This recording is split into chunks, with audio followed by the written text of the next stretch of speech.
Ya, di tengah gejolak ekonomi global yang terjadi dan berakibat pada melambatnya pertumbuhan ekonomi sejumlah bangsa, Indonesia justru mampu menorehkan realisasi investasi asing yang ciamik, bahkan mencatatkan angka tertinggi sepanjang sejarahnya.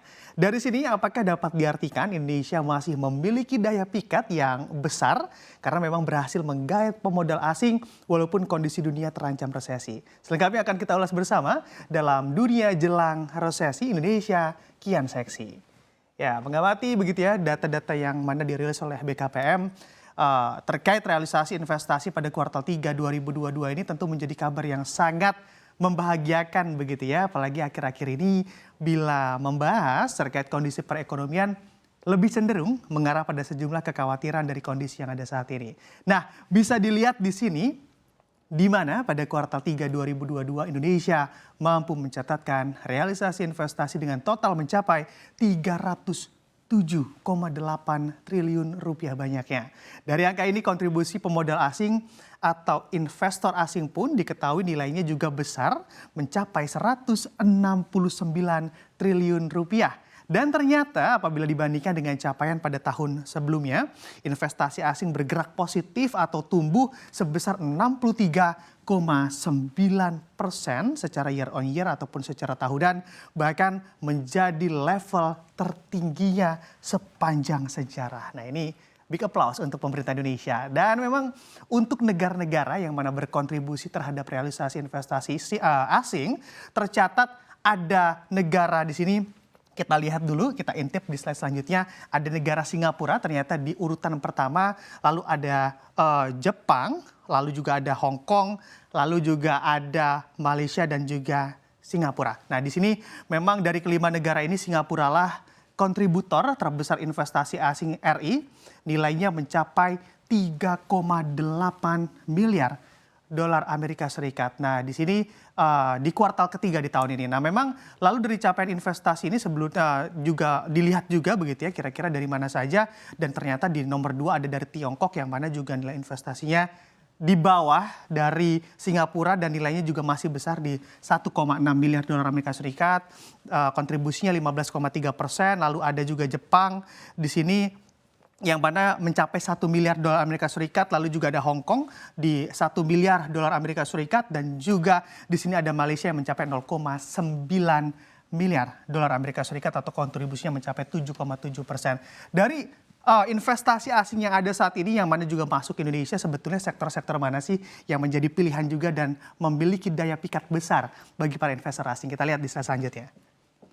Nah, di sini memang terlihat begitu ya secara jelas merujuk pada realisasi investasi secara sektoral yang menjadi daya tarik investor dalam menaruh dananya di Indonesia. Terdapat 5 sektor utama dan menjadi buruan sehingga laris-baris dibanjiri investasi. Di mana yang pertama ada sektor industri logam bukan mesin.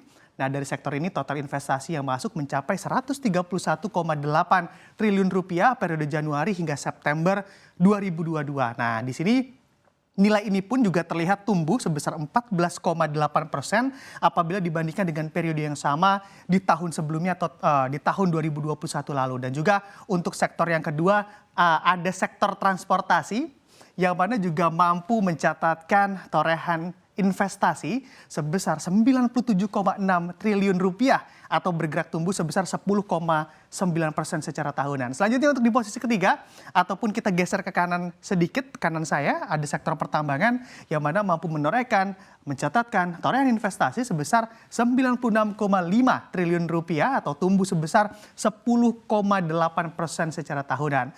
Lalu untuk di posisi keempat ada perubahan dan juga kawasan industri yang mana ini capaian investasinya mencapai 80,5 triliun rupiah atau berhasil tumbuh mencapai 9% banyaknya dibandingkan dengan tahun sebelumnya.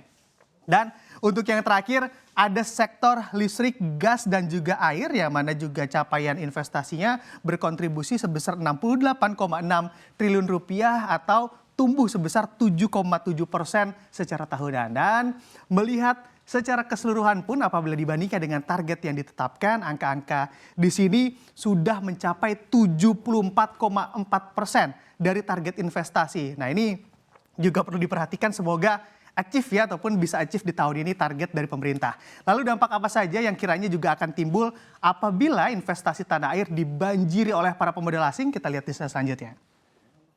Ya, di sini tentunya sudah jelas apabila banyak pemodal asing yang datang dan juga menanamkan modalnya di tanah air akan berdampak pula pada terbukanya peluang dan lapangan kerja yang ada di Indonesia. Karena dari investasi yang ada saat ini, serapan tenaga kerjanya saja menurut data naik sebesar 12,8% secara tahunan. Kebayang juga pastinya apabila realisasi investasi mencapai targetnya di 1.200 triliun rupiah, tentunya lebih besar lagi peluang serapan tenaga kerja di berbagai sektor buruan investor. Secara tren serapan tenaga kerja di tahun ini pun ternyata konsisten naik dari kuartal 1, kuartal 2 hingga kuartal 3 ini. Walau memang nilai kenaikannya sih masih tipis-tipis ya, tapi kita harapkan kenaikannya juga nantinya akan besar begitu. Semoga dari kenaikan serapan tenaga kerja ini yang terserap porsinya lebih banyak para pekerja Indonesia ya ataupun para pekerja RI, bukan para pekerja asing. Karena tentunya nantinya harusnya begitu ya para pekerja RI juga terus meningkatkan kualitas agar terus mampu bersaing di tengah derasnya perusahaan asing yang masuk ke tanah air.